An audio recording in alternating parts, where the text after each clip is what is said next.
Hello and welcome to Restoring Our American Republic. I'm Chuck Benoit with The Nature of Things, where we are realigning God, government, and natural law so that we might restore our American Republic. Please follow us on Facebook at Restoring Our American Republic, or check us out on YouTube at Restoring Our American Republic -ROAR. You can help us be a voice here locally by liking and sharing this program, and please post your comments to be a part of the narrative. And please remember that if you are unwilling to govern yourself, you will be governed by tyrants. Now, the Declaration of Independence seems to be on the minds of a few pundits out there. And what I'm hearing is that those paying attention find that the mainstream media and the left in general never speak of the Declaration of Independence. And I thought to myself, well, why might that be? And might I suggest a few, right off the top of my head, a few ideas. Number one, the left does not believe that all mankind was created equal. This is not so much because they're concerned with those less fortunate. The real issue is that in order for them to claim moral superiority, everyone else must be created, well, a little less equal than them. So this is a constant drumbeat from the leftist elitists. And more importantly, now that the left has imploded, it has become a bit of a drumbeat from the elite right as well. They seem to want to be a ruling class just like the left used to be. A second reason might be that the left doesn't believe in God, so our inalienable rights can't possibly come from God. The left loves to decree special rights for their constituents and hopes to enslave the immoral as well as the indigent. But what about the elitist right? They've been trying to get elected without the Christian right for a very, very long time. And right here in Florida, there is a concerted effort to expel them from the Republican Party. But a third and final, for the sake of time, reason the left pretty much ignores the Declaration of Independence is this frightening clause that when any form of government becomes destructive of these ends, it is the right of the people to alter or abolish it. Now, I might suggest that is what we the people did when we elected President Donald J. Trump. This man is the first genuine Republican president in my lifetime, governing for the people. And yet neither side of the aisle has yet to fully embrace him. And Florida tried to keep him off the primary ballot in this state. Having failed, many people have suffered retribution, including MAGA Republicans within the party. Now, while you're thinking about that, I'd like to introduce to you today our guest, Andy Dubois, former president of the Lake Sumter, or actually the Lake County Republican Liberty Caucus, and concerned citizen of Lake County. Welcome, Andy. Thank you, Chuck. Thank you so much for having me today. It's a good day so far. Super, super. Well, before we get too far into the program, let's re-invite here Mr. Michael Levine. Good morning, Mike. Morning, gentlemen. There you go. There you go. Well, Andy, you stay pretty involved in local politics. I was wondering if there was anything new and special on your mind these days? There's an election integrity video that I've just been introduced to in the last couple of weeks, and I've been trying to get as many views on it as possible. And it has to do with hand counting paper ballots at the precinct level as a solution to restore public trust in our current election process. And it basically, hopefully the end result will be that it'll do away with the machines that we're using today, and hopefully it'll engage citizens, and it'll be much more simpler, and it'll be much less costly than what we're spending today, and ultimately, hopefully, it'll restore public trust in our elections. And I've just received that video recently, and Chuck, if you're willing, I would like to go ahead and view that if we can. Yeah, I haven't done this yet. And I think I'm all set to do it. So we're going to push some buttons and see what we get here. I got a couple of things I got to do at the same time. And Great, let's give it a go. Let's give it a go. Voters have lost confidence in their elections. Polls show nearly 2/3 of Americans doubt election results, citing vulnerabilities in electronic voting systems and a lack of transparency. This distrust undermines our republic. The solution? Hand-counted, hand-marked paper ballots, ensuring every vote is accessible, transparent, verifiable, and secure. In seeking to restore trust in our elections, let's walk through voting and counting with hand-marked paper ballots, revealing why this is the gold standard for secure, transparent elections and aligned with new federal election standards.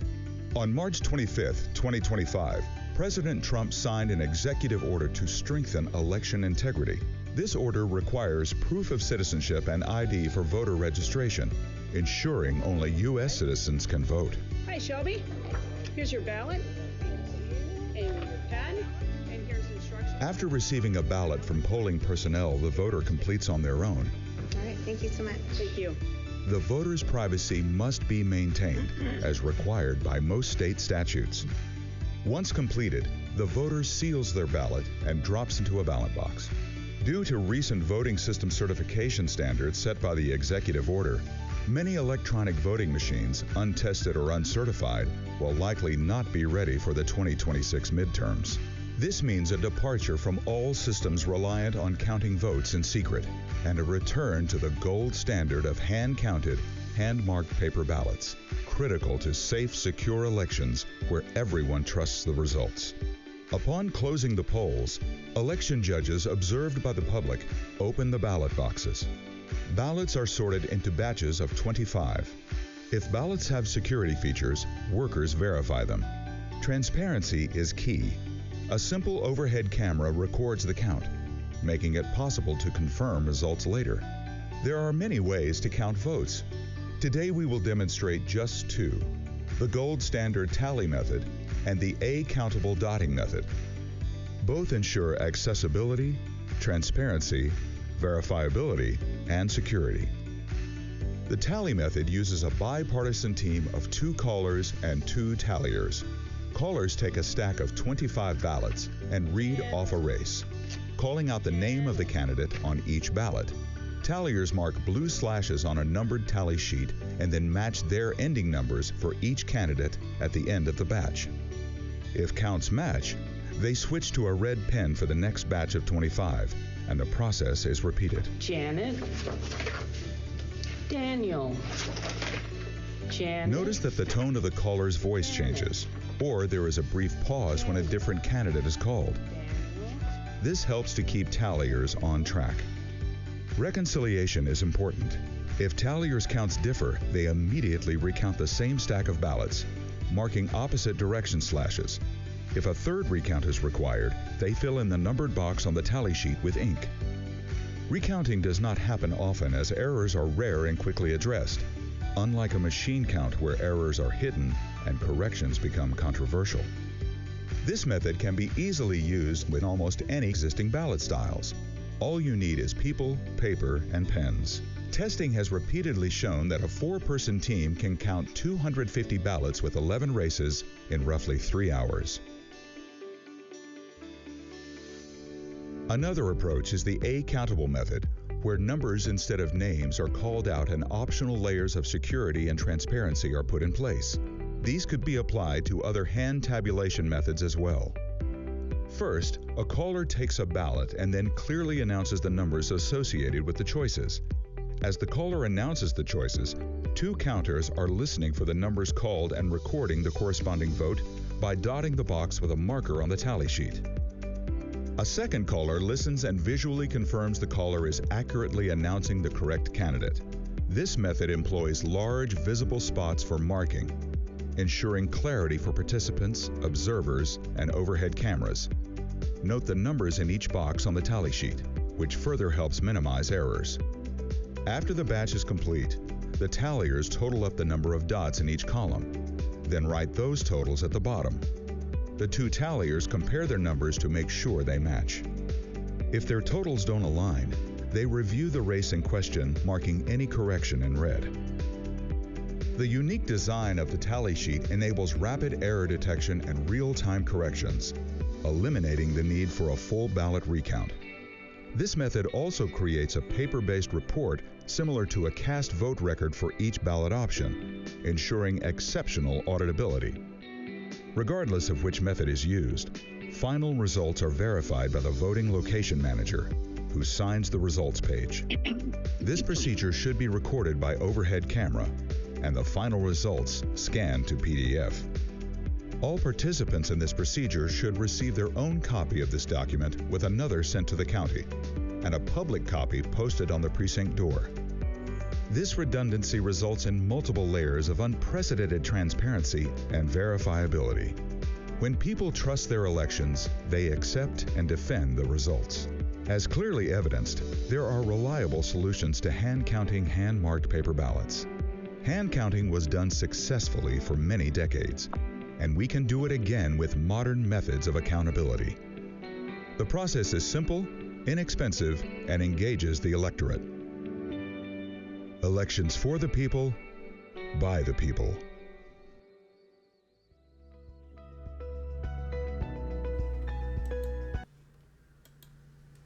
Thank you, Chuck. I think we pulled it off. Thank you so much. I would like to thank a lady by the name of Laura Shar. She's an active member in a group called South Carolina Elections.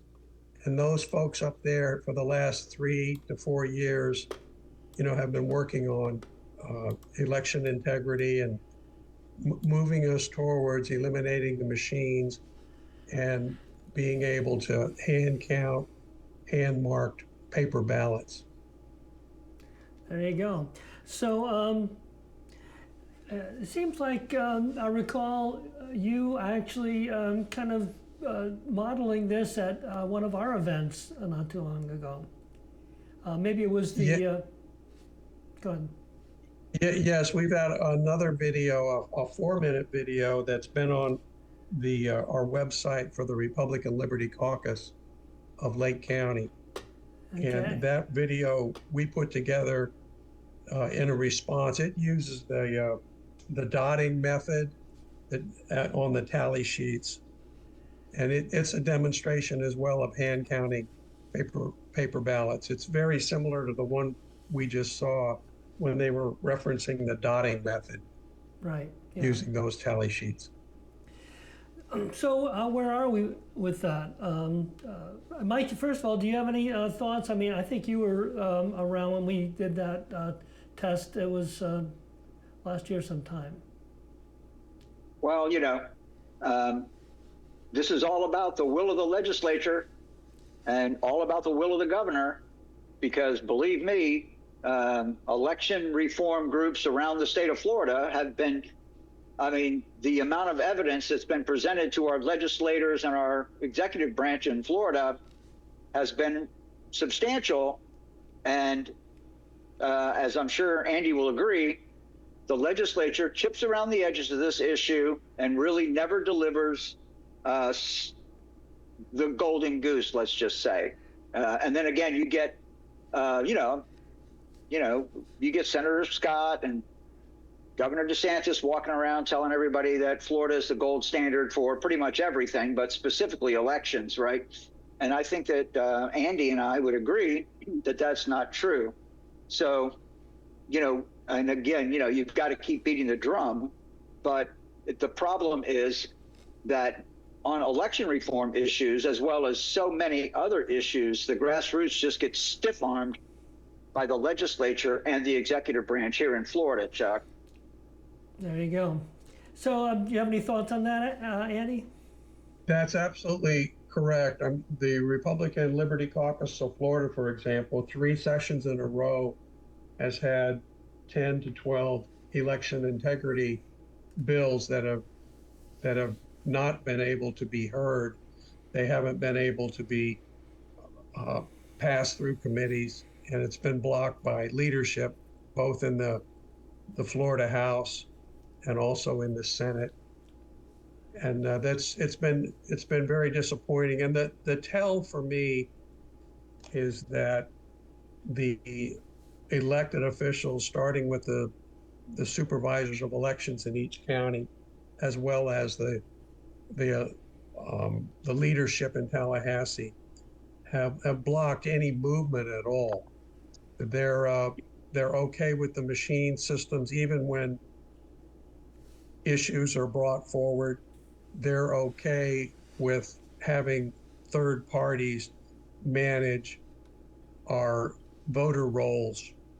And, there's been much evidence presented to these folks that there's manipulations on not only the machines, but also on the voter rolls.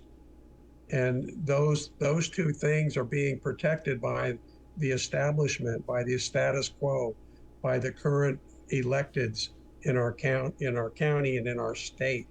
And that's the tell for me, that being open to another process, even allowing on a smaller scale counties and citizens to hand count the paper ballots. That option is not even being entertained by our electeds. That's the tell for me. And I understand we've got a well-established system. We've got tens of millions of dollars of taxpayer money handed out to contractors, these machine producers, and those folks that maintain those machines. There's an entire establishment, institution built around these. And to consider doing something that is much simpler, that is much less expensive, and that actually engages far more of the public than just a small group of people, that I think that those guys are threatened by that. And that's maybe a reason why things have been blocked. Well, what are your thoughts, Michael, as you shake your head? Yeah, well, it's amazing how patient and tolerant we are with these elected officials, because here we are trying to give them an excuse or the benefit of the doubt. But, in accounting, there's a term called sunk cost, and that's money that you've already spent. And no matter what you do, you can't get the money back. But the thing you spent the money on isn't working. So the question becomes, do you cling to your previous investment or do you move on? And these machines are a sunk cost. And so let me just make a couple of points here real quick. And, at the risk of being controversial, our chairman of the Republican Party of Florida is a lobbyist, and the firm that he works for represents the Florida Association of Supervisors of Elections. And the supervisors of elections clearly do not want hand-counted paper ballots counted in the precincts. So here you got the guy running the Republican Party of Florida, who has a supermajority in the Senate and close to a supermajority in the House, and he represents the supervisors who are antithetical to hand-counting paper ballots in the precincts. So this is a part of the problem, okay? And then we could take a look at this little article that our local girl, political campaign manager, political activist Mandy Wetstein just wrote in the Golden Triangle News, calling for people who defend the establishment to step up and silence loud, obnoxious people like me. I'll just take the responsibility on myself. And even though, she may not be referring directly to me, I don't know. But at the end of the day, this is what's going on.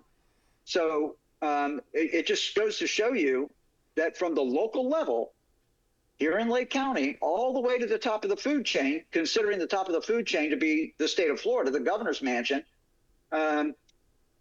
this system is that we are stiff-armed by government, and I'm going to just refer to them as establishment, and I'm also going to call them Republicans, because we have an all-Republican elected delegation here in Lake County, and we have large majorities in both the House and the Senate.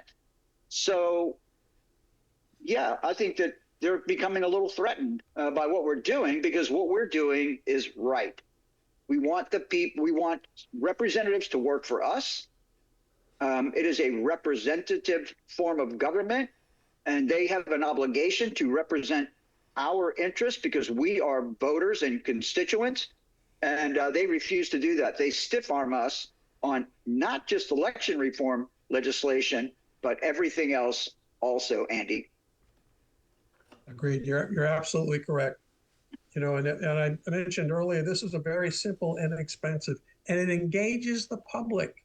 Absolutely. It engages the public. I know I'm in a small precinct in Lake County, and if I was given the opportunity at an election, whether it's a primary or a general, to go and participate in hand counting paper ballots for my precinct, I would be down there. I would gather as many folks as I could to participate in this process to ensure the integrity, the auditability. That's another thing. The auditability of an election at my precinct level. Great. Yes. Chuck, if you don't mind, I'm just going to jump in real quick, Chuck. Sure. Because the whole thing, government from top to bottom here in Florida, has one thing in mind, and that is to silence voters at every level. The constitutional officers here in Lake County don't want to hear from voters. The county commission is better, but still not as proactive on behalf of their constituents as I personally would like for them to be. And then you get in the state of Florida, which is an absolute stiff arm. And I'll pass it back over to Chuck. Yeah, a while back we had some people on who are concerned about campaign finance laws as well, and some suggested that possibly even if we got the hand counting, we would still have issues because of campaign finance laws. What are your thoughts on that, Andy? Well, that goes hand in hand with the elections. That's another roadblock for new candidates, new folks entering into the election process, becoming a candidate. Right now, it happens in the primaries where these PACs, I'm going to call them dark money, there's no limit on the funds that can be donated to a PAC, and there's many PACs. There's hundreds of PACs in Florida, and the money is transferred from PAC to PAC to PAC, and our establishment, elected officials have access to those PACs. And what that does is the leadership selects a candidate. Generally, it's an incumbent. And in the primary, that candidate will be given favored status, unlimited PAC money, whatever is required, to swing that election in their favor. And very often there's grassroots, well-intended, good people that want to become a part of their communities and engage become an elected official. And they are blocked out because of that, the tremendous hill they have to climb to get elected in a primary. And our elected officials know, the leadership in Tallahassee knows that once a candidate wins the primary, that in the general election, because we have a majority in Florida of Republicans, chances are in the general that their guy that wins the primary is going to win in the general as well. But it's the equilibrium is way out of balance in the primaries. Chuck, I'll take over, if you don't mind. A quick comment about that. You don't mind? Give me just a second here. I want to try something. It's been a while since I guess it's gone. Maybe it's here. No, that's not it. Okay. I was trying to get some of our comments in. Marie says that Andy is right. The PACs will be the downfall of this republic if we allow it. Any thoughts on that, Andy? Oh, absolutely, absolutely. Right now, those guys have it rigged. You know, they've got the primaries rigged. We've had how many races here that Mike can attest to this, and he was a victim of it as well. You know, once the establishment, the status quo, the leadership in Tallahassee decides who their guy is, generally it's an incumbent.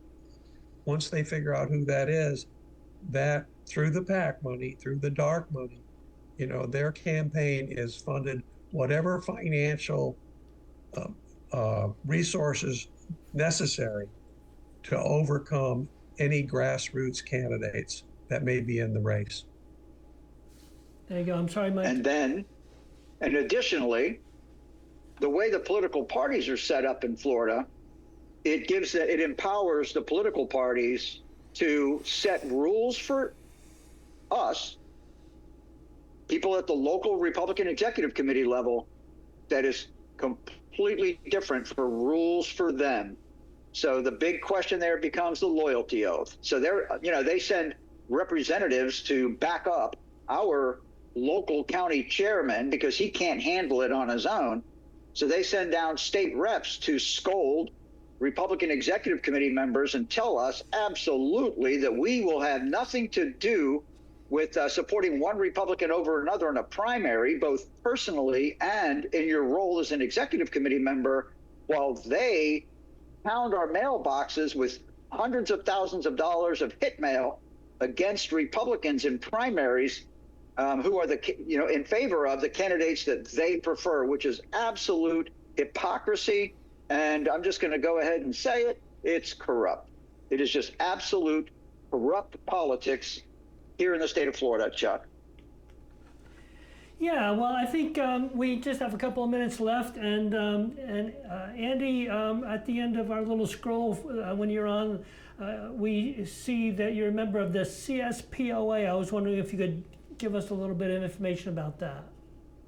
Oh, I'm excited to be a member. It's the Constitutional Sheriffs and Peace Officers Association.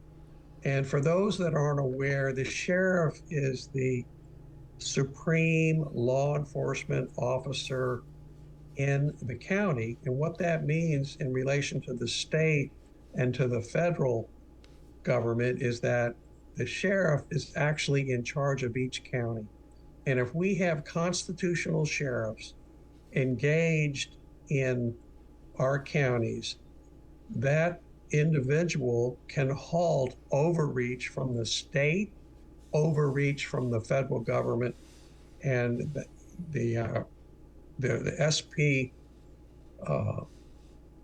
the CSPOA organization is going about educating sheriffs and counties and citizens as to the value of their sheriff and the proper role of the sheriffs in the county in fending off overreach from the government, from the state, from the federal. Great, great.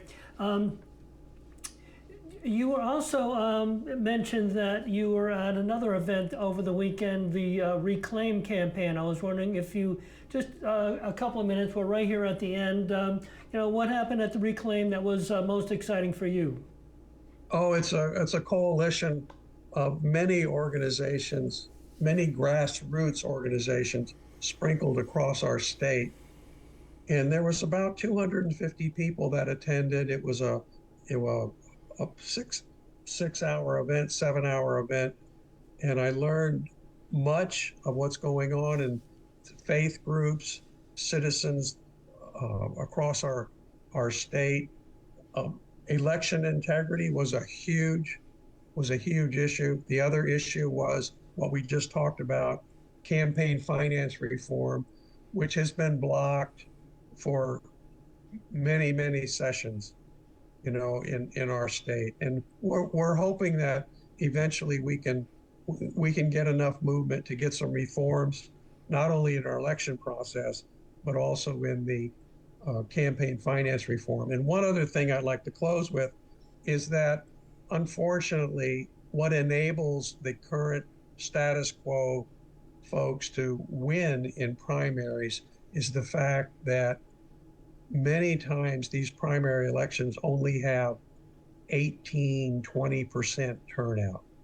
Now, the general elections will have much more turnout, but if we had more citizens engaged in primaries, it would be to our advantage to have more folks turn out in primary elections. That's where basically our candidates are selected in the state of Florida. Yeah, for sure, and it's much easier to sway a small portion of the electorate as opposed to having to worry about the main Absolutely. election, right? So, for sure. Well, we are kind of at the end of our time. Mike, do you have any closing remarks?